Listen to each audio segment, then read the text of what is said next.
நடைப்பிணங்கள் நடைப்பிணங்கள் அடிக்கடி சொல்கிறாங்கல்ல. இந்த பிணங்கிற வார்த்தையை எடுத்து வச்சுருங்க.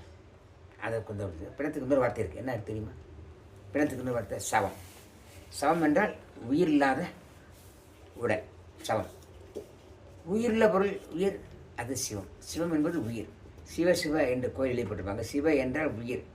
வாசி யோகம் என்பது உயிர் யோகம். உயிர் யோகம் என்பது சிவயோகம். சிவயோகம் என்பது கடவுளுடைய யோகம்.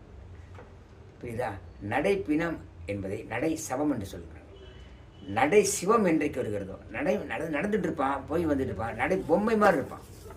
அப்போ வாழ்க்கையில் எவ்வளோ பணம் சம்பாதிப்பான், எல்லாம் இருப்பான். ஆனால் அந்த உலகத்தில் சராசரி ஒரு நடைமாடும் பொம்மை போல் ஒரு மெக்கானிக்கலாக இருந்தால் அதில் அர்த்தம் இல்லை. இறைவனை உணர வேண்டும். நடை சவம் அல்ல, நடை சிவமாக மாற வேண்டும்.